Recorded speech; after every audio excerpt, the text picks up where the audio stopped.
Skip has been waiting all morning for this topic. For the 5th season, ESPN.com is ranking the best players in the NBA heading into the NBA season. And the 25th through 21st players were revealed on Wednesday. Let me read those to you. Number 25, DeAndre Jordan, followed by Al Horford. At 23 is Tim Duncan, then Chris Bosh. In 21 is Kevin Love. Kevin Love is ranked ahead of Tim Duncan. By 2 spots. Skip Bayless, go. Sick 'em. Stephen A. Smith, I'm going to put my seatbelt here on. Is great right now. On my seat here, and I'm going to remind our viewers that was it last week, maybe the week before, also. We debated the rankings by this, what I reminded you of, an esteemed panel of our ESPN colleagues, more than 100 of them, writers and editors and analysts, who ranked Kobe Bryant 93 and Dwayne Wade 46. And you were just all over this panel. And I said, be careful here, be careful. These are your colleagues, highly respected colleagues. And now I'm wondering today, who are these people and what are they trying to do to Tim Duncan? This is the biggest joke in the history of jokes, that Kevin Love would be ranked 2 slots ahead of the great Tim Duncan. I mean, we just talked about Tom Brady. Listen, Tim Duncan is in the echelon. He's somewhere in the discussion. I'm comparing apples to oranges, but with Tom Brady. Tim Duncan, by the way, Stephen A. Smith, had one of his greatest years ever last year when he was the best player on my very talented San Antonio Spurs. Meanwhile, Kevin Love, who had toiled in the shadows in Minnesota for year after year, 6 years there, been a star on a bad team. And it was a bad team because he couldn't lift it into the playoffs one time. And I realized he averaged 19 and 12 when he was in Minnesota. And last year for the Cleveland Cavaliers in his first year, he averaged 16 and 10. I'm here to remind you that 16 times last year, Kevin Love did not play in the fourth quarter by the choice of his coach. 16 times. His coach said, we don't need you in the fourth quarter. And I'm assuming between the lines he's saying because you can be a little bit of a liability because you're not the clutchest guy. And the reputation of Kevin Love in Minneapolis was he didn't always want to take and certainly make the big shots at the big moments. Not that they had that many, but any of the big late shots in regular season games was not Kevin Love's forte.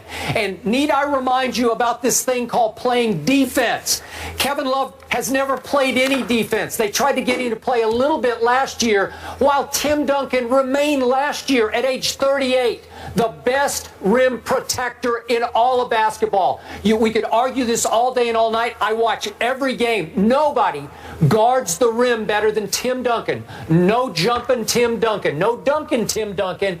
But he is so skilled, so savvy, so smart in his anticipation. With his incredible length, he will still change and block so many shots at the rim. He was masterful last year. He was the leader of this team, both as a performer and in the locker room and obviously in the huddles. He's as important to this team as Coach Pop is on an intangible level. He's it, man. He's the reason I'm going to pick the Spurs again. Obviously, they've added LaMarcus. LaMarcus wanted to play with Tim Duncan. He didn't want to play with Kevin Love. He wants to play with Tim Duncan. How could you? It's so disrespectful to Tim Duncan that you would rank somebody who's never proven a thing in this league, Kevin Love, 2 slots ahead of him. You can talk stats all you want. My eyes tell me that this is laughable and the all-time insult to an all-time great player who clearly has 5 rings, and God knows I could go on and on about all of his accolades.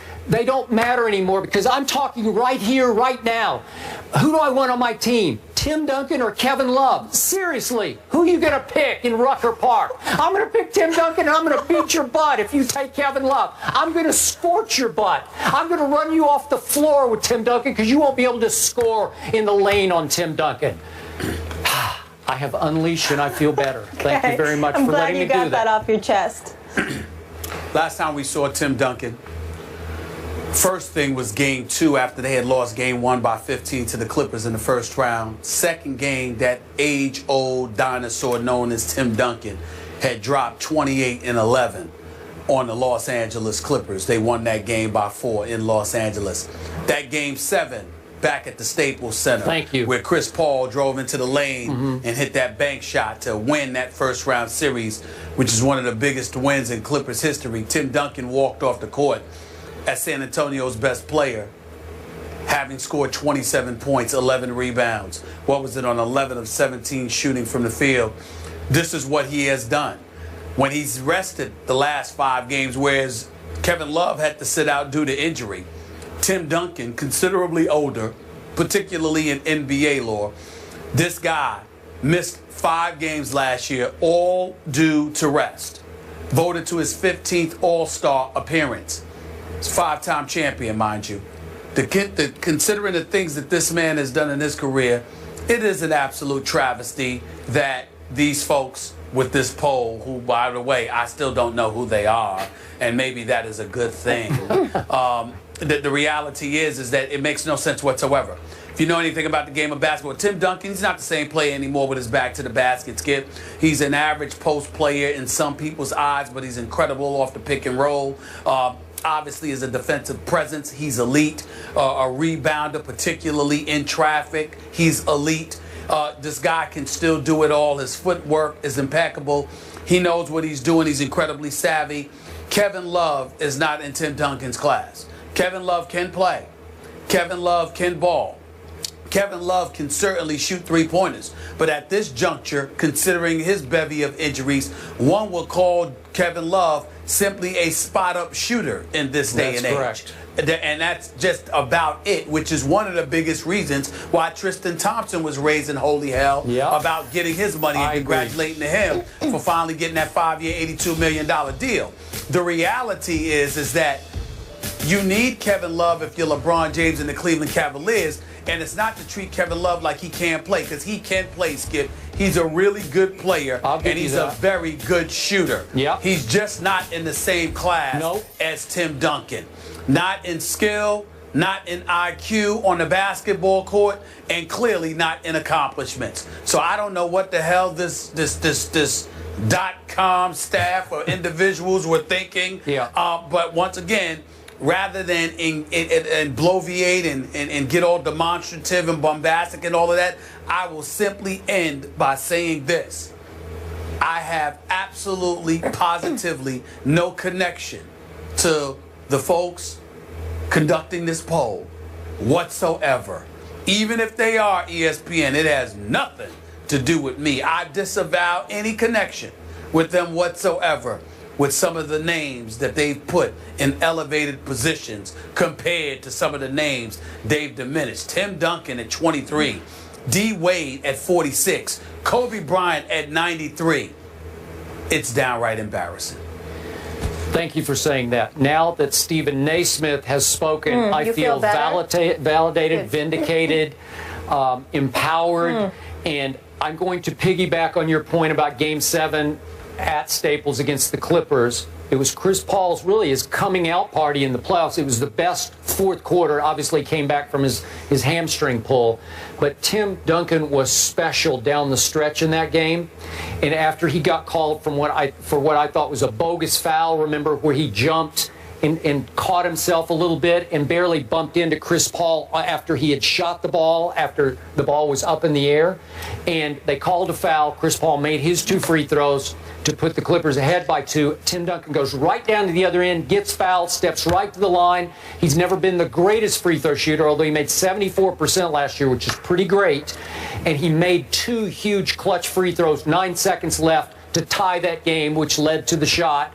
That shot from heaven where Chris Paul shot it up into the rafters. Guess who shot it over? Tim Duncan came completely off his man DeAndre all the way down to the baseline to almost block that shot, and Chris Paul had to arch it up into the rafters, and it kissed off the glass and fell. Way to go, Clippers. You deserved it. You knocked off the Spurs Game 7. But listen, Tim Duncan is still, he's so special as a passer. He averaged 3 assists last year. No better passing big man in basketball. So Kevin Love is not a passer. He's not a defender. He's not a rim protector. He's never led a successful team. No, also. Clearly, and he's not even a fourth quarter player. I think I just closed my case. Thank you. You did. Case closed. Moving on, a little NFL action to get into. The defending NFC champions have lost 4 of 6 games this season, so can Seattle right the ship? We need to get Mark Schleris for this one, our former Super Bowl champ, to help this conversation. Seahawks, that's next. Ouch. Hello, Mark. ESPN colleagues, more than 100 of them, writers and editors and analysts, who ranked Kobe Bryant 93 and Dwayne Wade 46, and you were just all over this panel. And I said, be careful here, be careful. These are your colleagues, highly respected colleagues. And now I'm wondering today, who are these people and what are they trying to do to Tim Duncan? This is the biggest joke in the history of jokes, that Kevin Love would be ranked 2 slots ahead of the great Tim Duncan. I mean, we just talked about Tom Brady. Listen, Tim Duncan is in the echelon. He's somewhere in the discussion. I'm comparing apples to oranges, but with Tom Brady. Tim Duncan, by the way, Stephen A. Smith, had one of his greatest years ever last year when he was the best player on my very talented San Antonio Spurs. Meanwhile, Kevin Love, who had toiled in the shadows in Minnesota for year after year, 6 years there, been a star on a bad team, and it was a bad team because he couldn't lift it into the playoffs. Skip has been waiting all morning for this topic. For the 5th season, ESPN.com is ranking the best players in the NBA heading into the NBA season. And the 25th through 21st players were revealed on Wednesday. Let me read those to you. Number 25, DeAndre Jordan, followed by Al Horford. At 23 is Tim Duncan, then Chris Bosh. In 21 is Kevin Love. Kevin Love is ranked ahead of Tim Duncan. By 2 spots. Skip Bayless, go. Sick 'em. Stephen A. Smith, I'm going to put my seatbelt here on. Is great right now. On my seat here, and I'm going to remind our viewers that was it last week, maybe the week before also. We debated the rankings by this, what I reminded you of, an esteemed panel of our